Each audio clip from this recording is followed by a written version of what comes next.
So now I'm realizing that this is the kind of interview that you're gonna make me do, because you right before I sat down, you're like, don't ask me about any street shit. The thing that you brought up was like somebody, a past affiliate of yours, who sort of ran his mouth about you in a recent interview. You don't want to clap back at him? Clap back? Like what you mean? Verbally? Clap back. My definition of clap back is totally different from yours. Verbally clap back.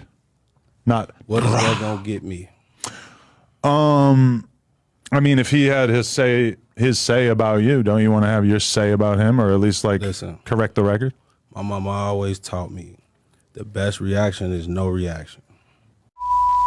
I just woke up and I got Rooga throwing a little bitch fit. Sorry, I just brushed my teeth. Throwing a little fit, not the bitch, but throwing a fit because I did an interview with him and I actually asked him about the shit that Durk said about him in the academics interview, and I asked him about the billionaire black beef, and now he's crying me a river, acting like it was so inappropriate. Bro, Durk just did a 3-hour academics interview and answered every single question about beef like a grown-up. He just actually answered the questions. Now you over here having your period because I actually asked you about a couple of different interview clips that were viral that mentioned you. The rest of the interview was not about that stuff, and you're totally misrepresenting it. Yeah, bro, just grow the up. Why'd you come do an interview if you were gonna just complain about it afterwards? Rooga, you gotta hold this out. First of all, shout out to Rooga, man. Shout out to all the artists that are starting to realize what these cowards are doing. You know, that they utilize their platforms to promote beef, and I'm so happy that a lot of our artists are not giving them what they want. And this is what happens when you don't give them what they want. They get frustrated and they call out sucker shit. And these culture vultures. First of all, little skinny white boy, you don't have the authority to check nobody. You're not built like that. You calling this man bitches and you calling this man out his name. And now if that man put his hands on you, only thing you're going to do is you're going to call the police and press charges. So stop talking like you built the way you're not. This is what will happen. We've allowed these cowards to come into this culture, and then they think that they are allowed to talk, disrespect, promote beefs and out, agitate beefs and out. And this is what happened. When you let him and the academics and all cowards get into the game, they talk crazy to you. They talk crazy about you. To promote the beef, they try to agitate beefs. They market and promote beef all day. And when you don't give it to them, this is what happens. See, the problem is we got to get these motherfucking cowards out of our culture.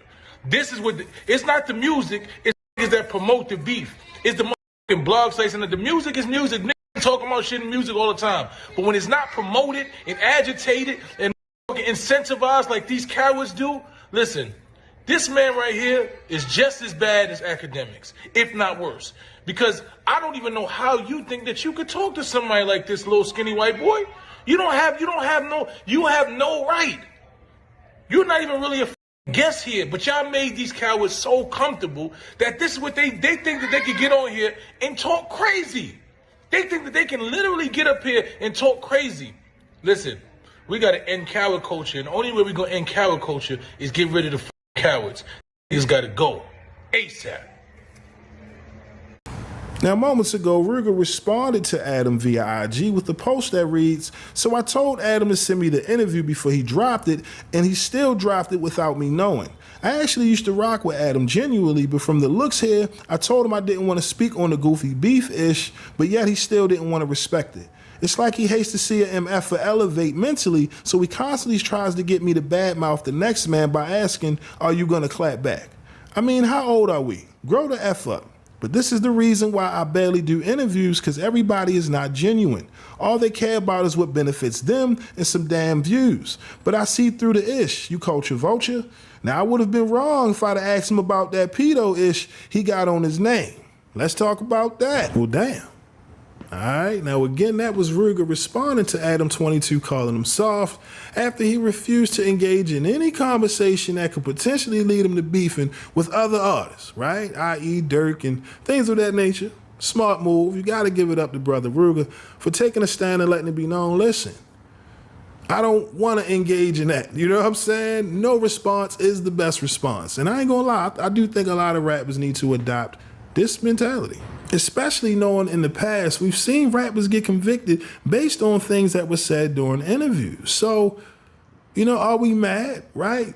You thinking it's an interview, now you in court.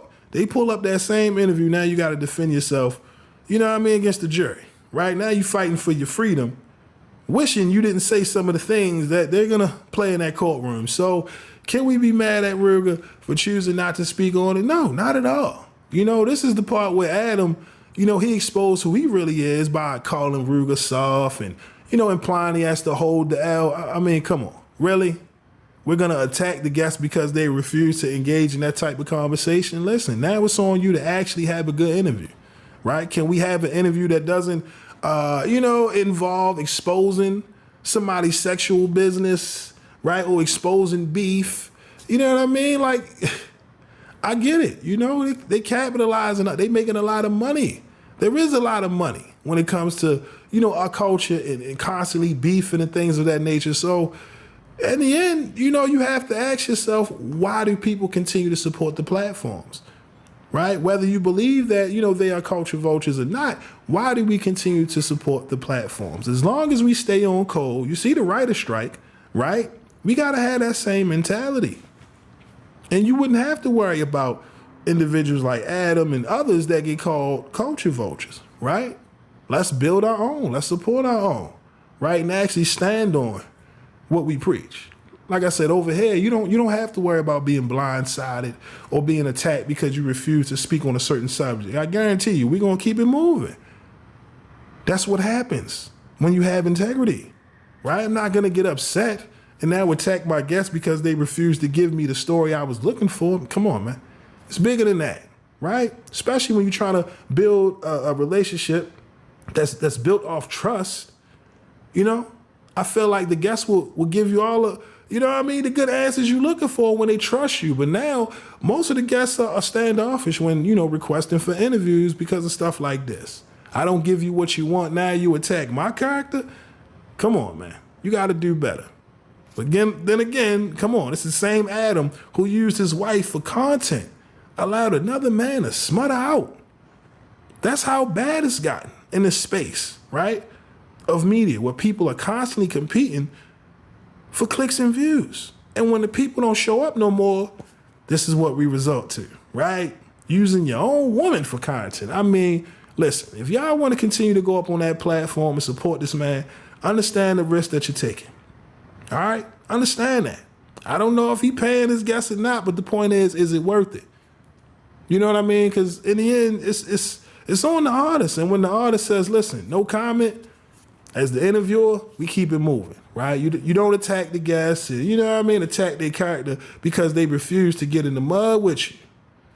It is what it is, right? Like I said, have a good interview. Try to conduct an interview that doesn't revolve around exposing someone's sexual business, you know what I mean? Some beef. Like, let's really have a conversation so that people can, you know what I mean, actually have something to take away from the interview. But no, a lot of these platforms are smoke and mirrors. And as you can see here, you let people talk long enough, they will expose themselves. But y'all let me know, what is your thoughts on Rooga taking a stand against Adam, choosing not to partake in this type of conversation? Let me know your thoughts down below. But that's all I got for y'all today. Till next time, peace.